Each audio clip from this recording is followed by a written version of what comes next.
This is part 15 of our 100% walkthrough for Oracle of Ages, and Red, I made sure that I actually got the intro right this time because I don't think you picked up in part 13, I actually called it Link to the Past, and then part 14, I called it 13, so with this whole remote commentary, I just had 20 things going on, so I just wanted to make sure I got this part right, but in this part, we get the Strange Flute, and then we also, well, actually, we start off with a cutscene.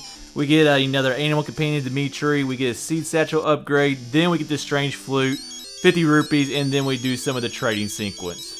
So it's a lot of miscellaneous junk we're going to be doing between here and the next dungeon we go to. I think we've got 4 parts or so before we make it to the next dungeon. But how about that cutscene at the very beginning of this part? I thought that looked really good for being like, what was this, a Game Boy Color or Game Boy Advanced game? Yeah, I mean, it was a very cool visual. Like, we didn't get that a lot, I don't feel like, in Link's Awakening. Now, Link's Awakening was released originally on the regular game, or the original Game Boy, so you couldn't do as much with that, I believe, as you could the Color Game Boy, but I kind of agree with you. Not much of that visual, but just, I don't know if we've seen the Black Tower yet, if that was the first time or not, but just a really cool image of, like, something that's very important in the game that we kind of got to make our way to. And it's just also, I'm just so thrilled to finally be leaving Crescent Island here in just a minute. Agreed. Actually, Definitely we're going to kind of rescue this red fish first. Well, like the Tokei's right here, like they want to eat this red fish now. I don't know about you, but I've never really been excited at all about eating a red fish. There's just something to it. You know, I guess green would kind of have that same effect on you, but just that fish does not look appetizing whatsoever. But I'm not a Tokei, so who knows? Well, they also tried to eat us at one point, didn't they? Well, they'd steal our items, but I don't think they ever tried to eat us, did they? Well, that's a nice change of pace. But it is cool, though, that this fish that we saved actually becomes the third animal companion we have in this game, whose name I totally... Oh, that's Dimitri. Dimitri, who lets us actually navigate the deeper waters that we weren't able to navigate before. Now, we already met Moosh, I believe, and then we met Ricky, and then, like I said, this is our third one and final one, Dimitri, and then here a little bit later on, I can't remember if it's in this part or the next part, but we'll actually get to pick one of those animal companions. We'll actually do something that gives us a certain one, so... Yeah. And, well, you'll see who we get at that time, so... I think we made the right choice. I think we both agreed 100% on which one to go with. Well, I mean, I think we talked about it in that part when we first met Ricky, so yeah, spoiler alert, we end up going with Ricky, but here, I think it's the next part, actually, is when we get Ricky, but a boxing kangaroo, I mean, this guy right here, I mean, he couldn't even fight off, like, Tokei's, you know what I'm saying? Like, he looks like he's a pretty large beast, and so I just wasn't really that impressed with his, like, toughness right off the bat, just kind of sitting there when he can easily escape off into the water. Exactly. It's like, that's all he does is swim, too. It's like, at least with Ricky, he's got, like, the hopping on the ledges, and he can punch bad guys and stuff like that, so at least he's got more functions to him, but we'll kind of talk about that a little bit more when we get him here. I wasn't even thinking about the hopping. I was just thinking straight up, like, he can box. That's the most important thing, is he can box. But now I don't know if Tokei can swim, but like you would think he at least try as good a swimmer as Dimitri is to like kind of, you know, like I said earlier, try to get away from them a little bit. It doesn't seem like it's that hard, but he didn't put forth much effort.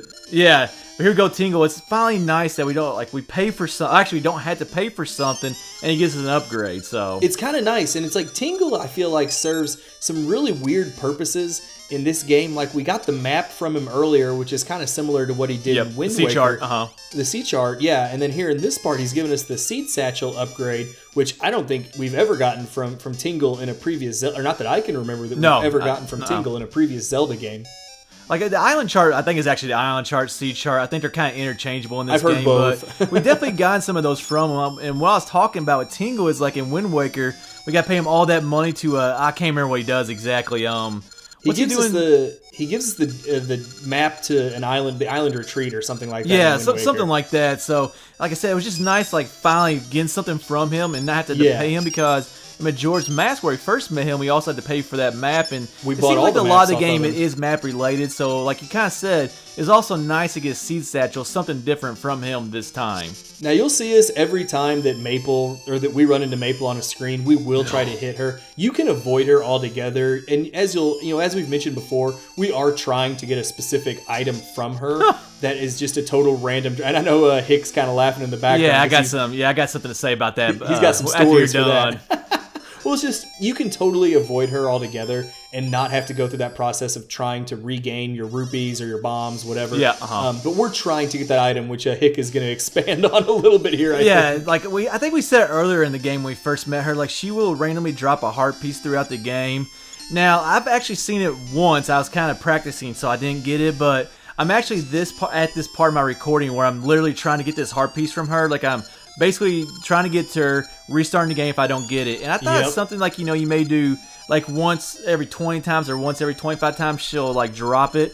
Yeah, I've done it probably almost 100 times and she is still not dropped it yet. So when we say random, we mean it is random. Is this as frustrating as trying to get all the statues in Minish Cap? Is this even more frustrating than that? Like every time I was doing the Minish Cap, like I felt like I was getting some kind of reward. Like maybe like, I only got 1 or 2, but it seemed like every time I recorded, I got at least something. Like I've been doing like this over and over and I've not gotten anything. So I think this actually is more frustrating than the figurine quest. In the Minish Cap, the figurine quest just took so long. It did. I'm glad you were the one recording that, so you were stuck with that. I did not.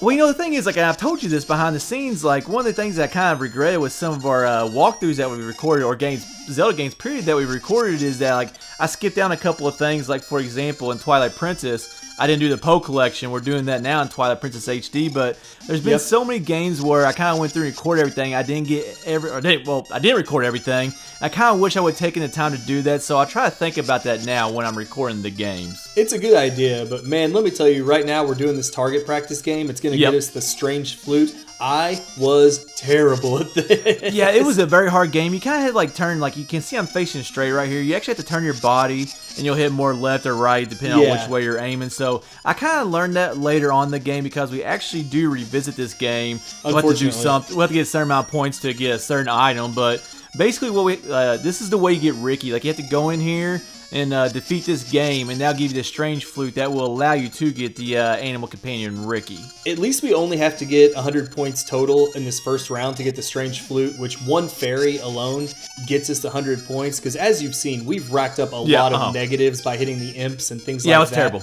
I was terrible at first. Hey, I can't say anything. I was absolutely terrible at this. And if thinking back to like our Link Between Worlds, the baseball game in that, I was just terrible as well. So these whole like baseball style games are not my strong suit in any way, shape, or form. You know what? Octoball Derby actually was kind of fun. Like, yeah, it was difficult. I got a lot better at it the more and more I played it because it's those real life baseball skills. yeah. I don't know if they translate 10, 15 years later. But like I remember like that's one of those things I was practicing for, so I got really good at it, and so I actually did end up liking that game. But I do agree with you, the first couple times I played it, that is a very tough game, but at least we get like better scenery on that game than we do in this game. But same time, it's a Game Boy Color game, so you can only get so much visually.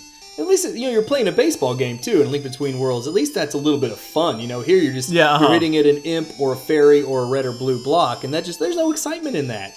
Yeah, where are we going now? I have absolutely no idea. We're making our way to get a 50 rupee piece right now, I believe, which we kind of need. We only have 116 rupees right now, and I'm not sure how many we actually need, how much we need rupees in this game, but it's always good to kind of load up on them early. I can tell you later on, being in the game, we actually do need a lot of rupees, and the main reason is appraising all those rings. Those rings cost 20 rupees, so like I'm very late in the game, and I need a lot of rupees. So rupees is one of those games which I like, where rupees are very valuable in the game. So we need as many we can get. And is this place called the Deku Forest, I believe? Was that what it's called? I can't remember if it was the Deku Forest, the Mysterious Forest, the Lost Woods. No, Mysterious Forest was in Link's Awakening. It was a Mysterious Forest. I'm pretty sure that was a Deku Forest. Not that it's important at all to what's going on, but now this guy is just weird though. He yells at us like how hungry he is. He looks weird with, I guess he's wearing a mask or something right now. It's just, he's a weird looking dude and he kind of creeps me out. Well, like you said, like right here, you haven't said it yet because it hasn't happened, but when we were talking before the video started,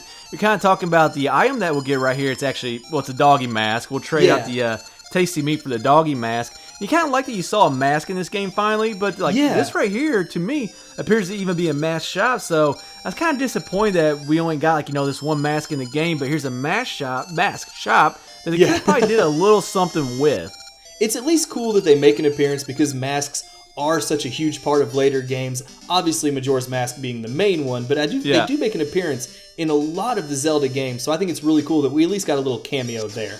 But anyways, this will go ahead and wrap up part 15 of our 100% walkthrough for Oracle of Ages.